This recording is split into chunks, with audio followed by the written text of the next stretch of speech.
On Wednesday morning, a senior living center emailed me a guarantor agreement for an $18,000 move-in deposit. My sister Rachel had listed me as the guarantor. I had toured the place with her, but I had never agreed to that.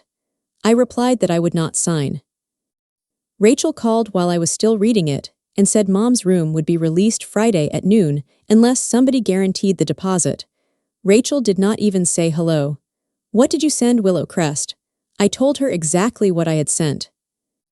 That I was not the guarantor, that I had not authorized anyone to name me as one, and that they should not process anything requiring my signature or credit information. Rachel went quiet for maybe 2 seconds. Then she said, "You are not actually paying $18,000. That was apparently supposed to make me feel better.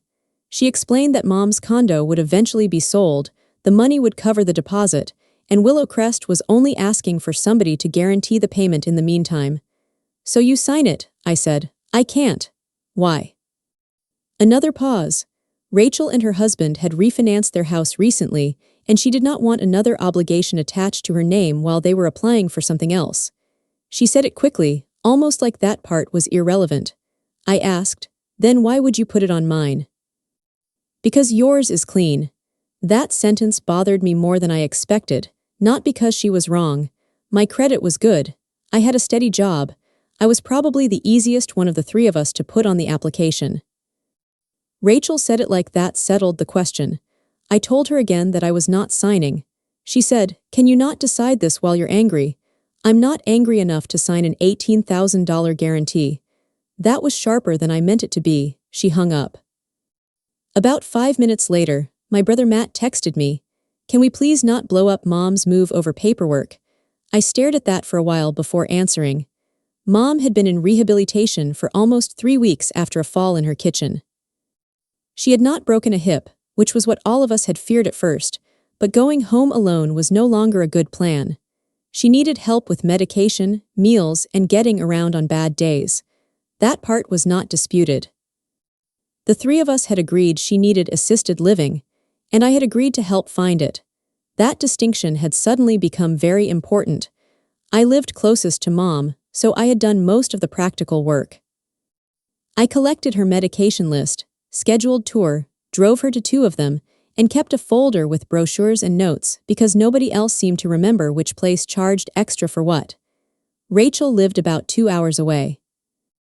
Matt lived closer than she did, but he traveled constantly for work. Neither of them had abandoned Mom. I want to be fair about that. Rachel called her every day. Matt handled a lot of repairs at the condo. When Mom fell, both of them came to the hospital.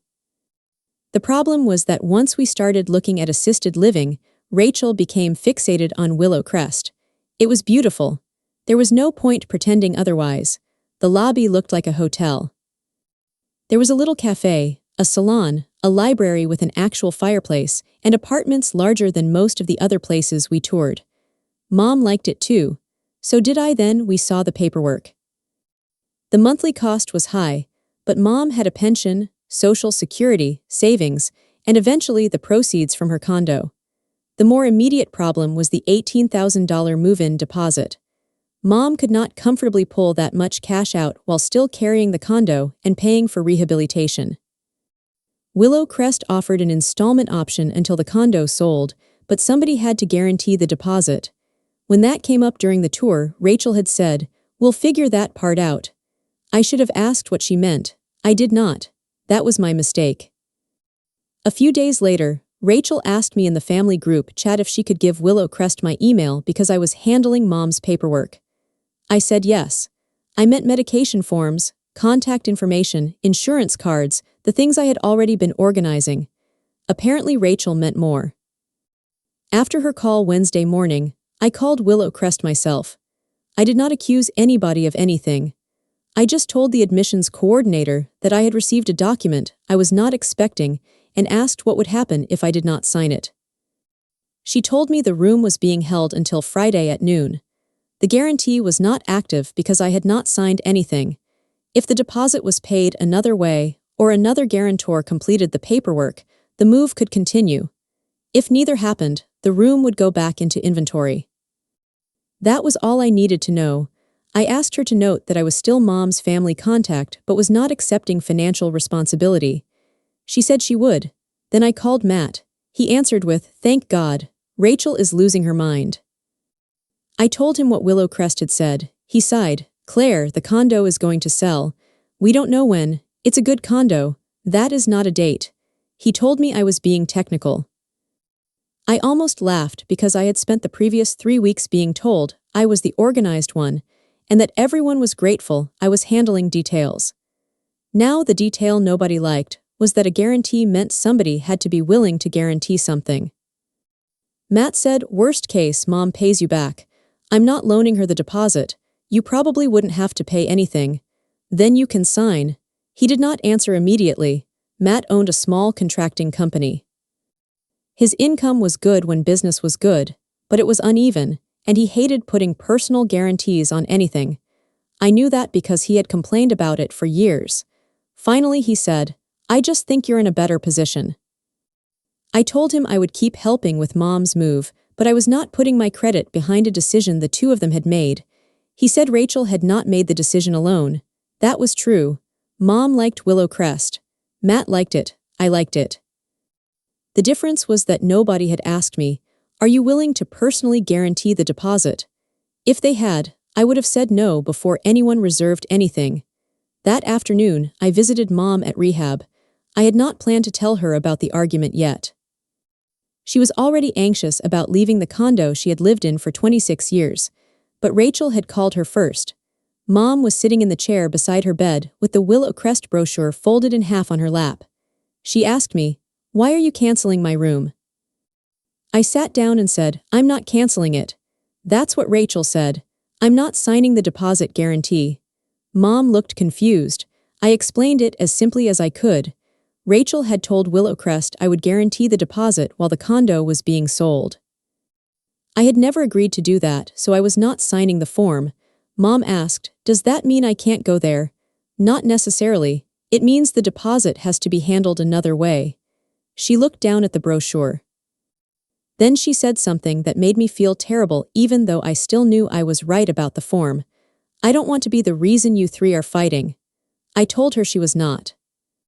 She gave me the look mothers give when their adult children say something obviously unconvincing. Then she said she did not want to go back to the condo alone either. That was the moment I almost caved.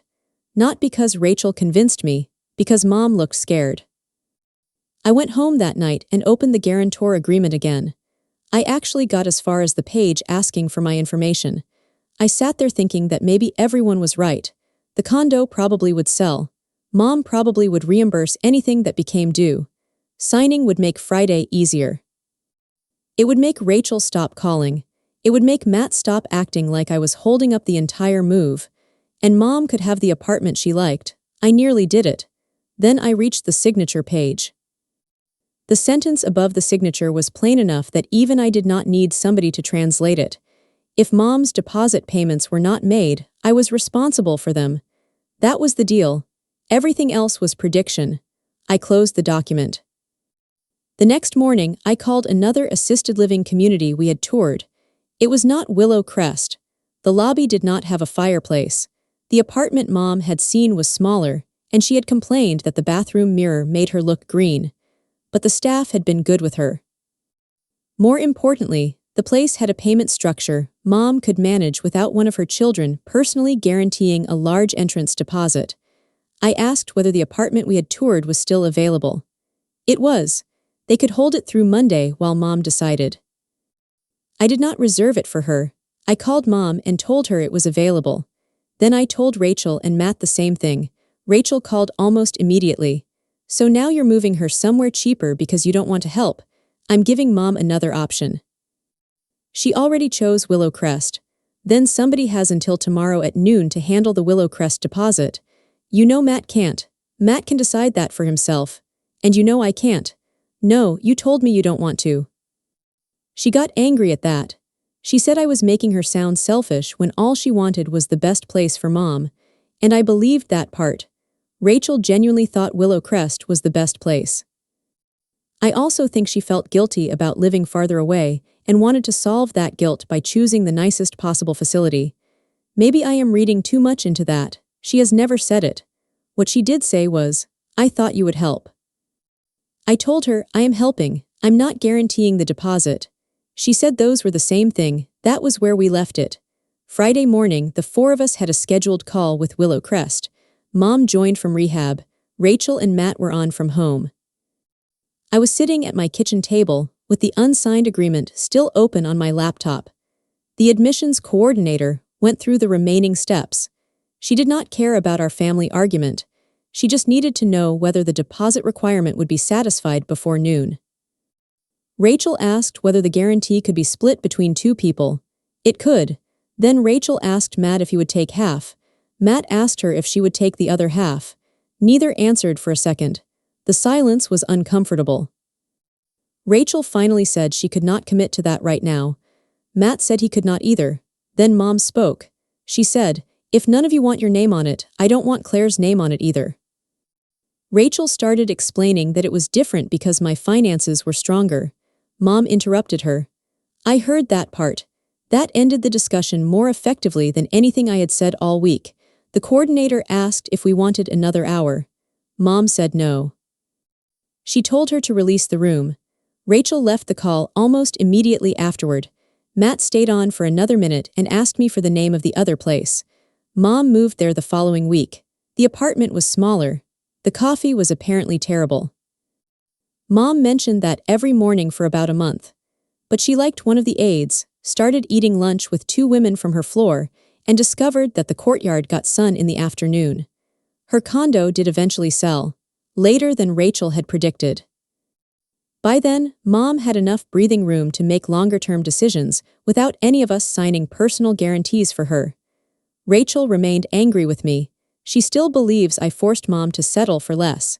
Maybe she always will.